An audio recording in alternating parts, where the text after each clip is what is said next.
Hi, Sarah Banis here. Learn to craft, quick and easy craft tutorials, easy to follow.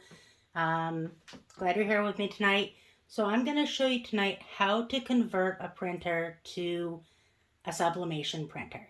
Okay, this is super easy.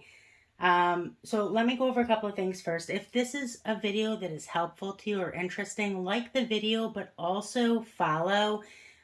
When you follow my channel, you'll get notifications when the new videos come out, probably, once or twice a week. Lots of fun ways to craft Cricut, silhouette, sublimation, epoxy, just all kinds of neat stuff. So follow the channel, you'll get notifications. I'm also going to link in the description my Sublimation for Beginners group. Super fun group on Facebook. We have about 90,000 members. Everyone's super friendly. You'll fit right in. So join us there. Okay, I'll link that in the description.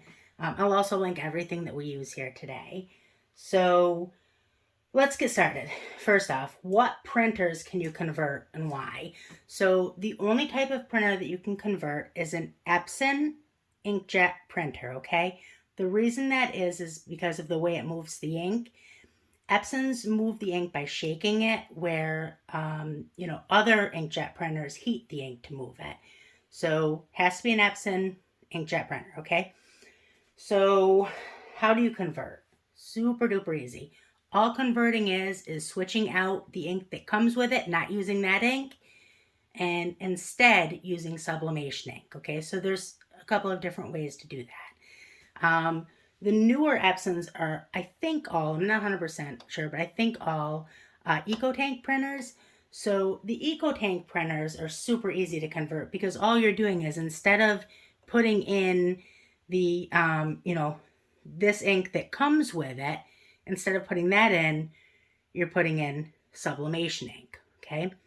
So if you do not have an EcoTank and you have an older printer that has cartridges, for that, you'll just need compatible blank, empty, clean, new cartridges, okay? So and on a side note, your printer that you're converting should always be a new printer. Some people have used printers. I don't recommend it. Get a new printer, okay? But so if you do not have an EcoTank and you have a cartridge printer, you'll want to get compatible cartridges. You can get them on Amazon most of the time. Just search, compatible cartridge with your printer type. You can also get them on Cobra Ink. So you'll just, and then in that case, all you'll do is you'll fill the empty cartridges with the sublimation ink instead of the regular inkjet ink. Okay. For this, super easy, like I said. So all you do, pop this open. You'll first want to set up and install your printer on your, laptop or whatever you're printing from. So in this case, I did make a mistake. So generally speaking, you can purchase, for the EcoTanks, you can purchase ones that have spouts that fit the top. So I unfortunately purchased the wrong ones. So, but that's okay, because that's going to teach you something in case you don't want to use this. Is Hippo ink. I like Hippo ink.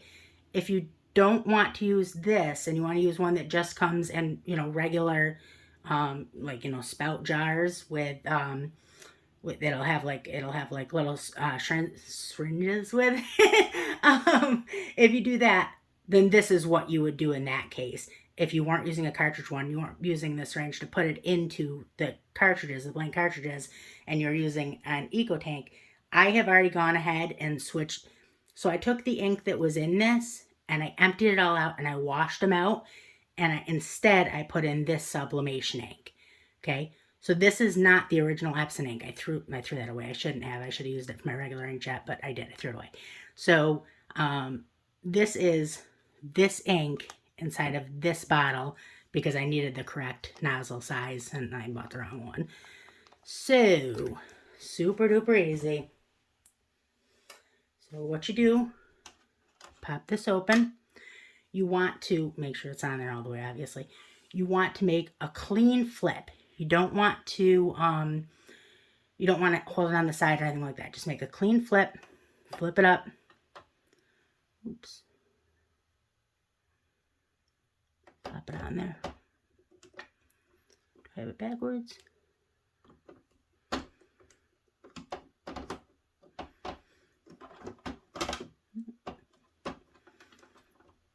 with me. I'll get it on there.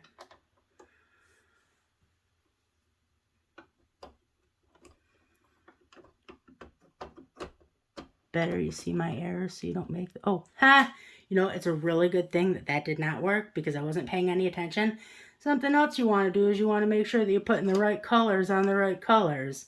That would have been a disaster. So that's blue. Oh my goodness. Goodness gracious. Okay, so good thing that did not work. Black. Match them up. The right colors. Ooh-wee. And on a side note, this is, I think, the least expensive printer. So like I said, I have a larger wide format printer. So I just bought the cheapest one to show you guys this. I'll link this in the description if you're just looking for an inexpensive one. But I mean, you can get larger format printers if you want, Epson printers. So let's go ahead and let's try oh, look at that. Fits like, isn't that nice that they did that they made it so I couldn't make that mistake? Okay, so you can see it going in there, slowly going up.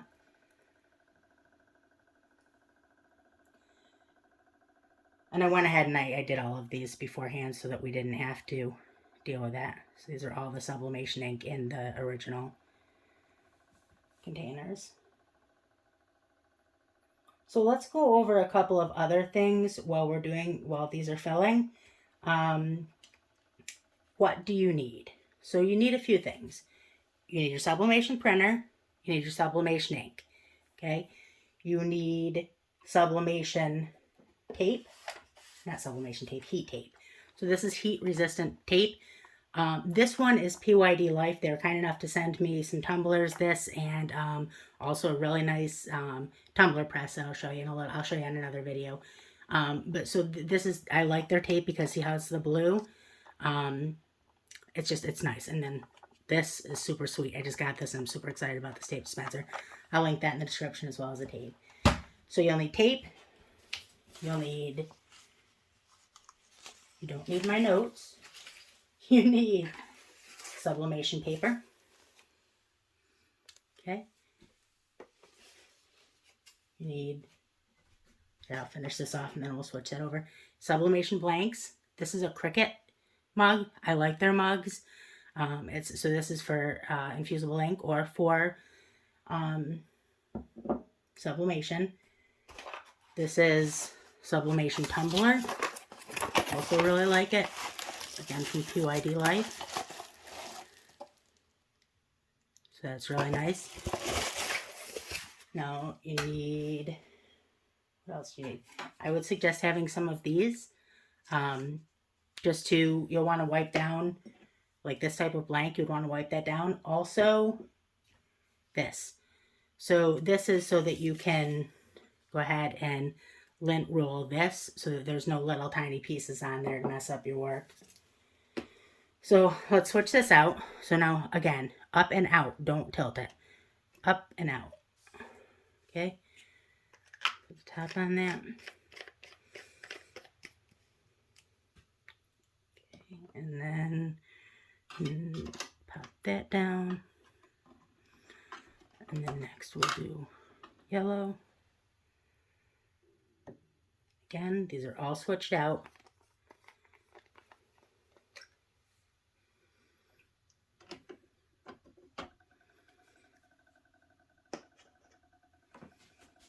Okay, let's talk about how sublimation works.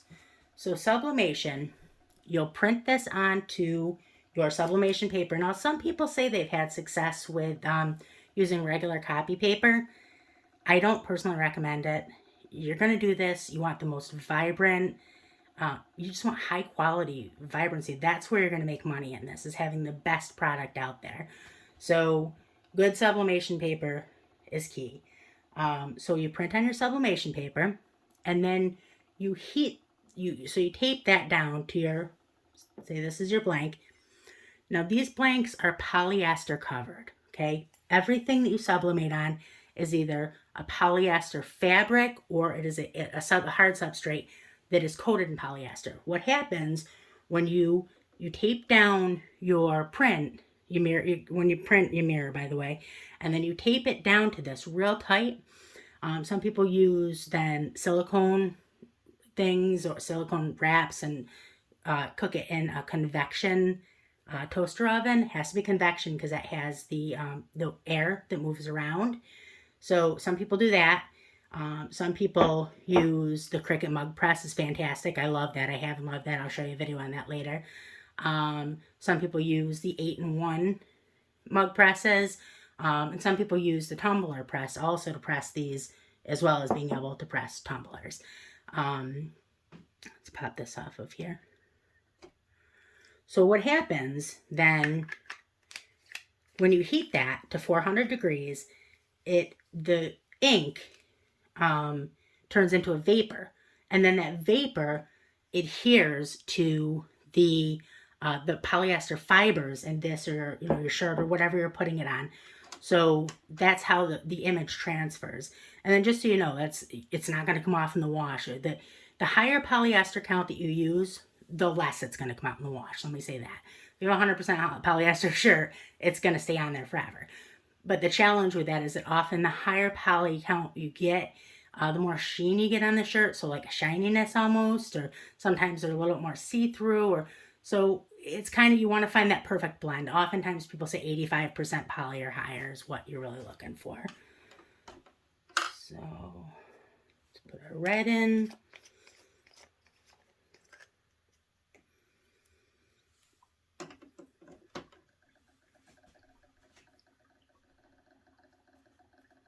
So let's talk a little bit about ICC profiles. So different types of ink will have different profiles that you will download and then install. And what that does is that optimizes their color profiles to your printer, right? This Hippo ink, some other brands as well, but Hippo ink, this one at least, is already optimized. So you don't need an ICC profile. Don't be scared of ICC profiles. If you have an ink that needs them, I'll make a video to show you how to use them. It's super duper easy. So, what else? And also, in that video, I'll show you print settings, how to find and what are the best print settings to use to get. You want to be able to essentially lay down the maximum amount of ink to get the most vibrant print you can.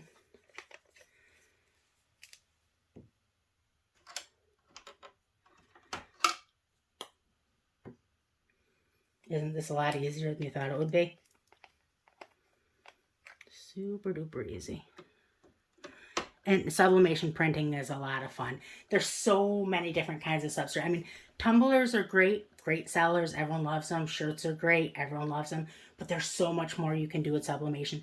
You can buy jewelry boxes. What it is it'll have poly-coated plate, right? That it's not attached. You make your print and you put that on top, and then you heat press that, transfers the image, and then it'll have double-sided like adhesive, and then that falls onto the jewelry box. So you can make personalized, really awesome jewelry boxes, or think ornaments or keychains, or they're just, it's a limitless what's the word I'm looking for, what is it called when people I can't think of the word, clipboards. So clipboards, just anything you can think of, there's out there for you to sublimate. It's really, earrings, necklaces, of course, any type of jewelry, just so much neat stuff that you can do.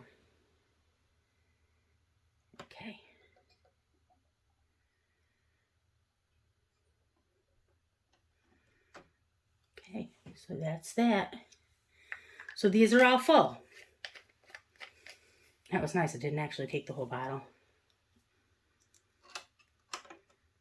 Okay, and that's it. And that is all there is to converting a printer. Okay, so like I said, mirror your print. I'm just go over my notes real quick and make sure that I have told you everything I wanted to. Make sure you do like this video and follow the channel. I have so many neat videos coming. I'm going to come up with all kinds of neat tutorials for you guys for how to make your own designs.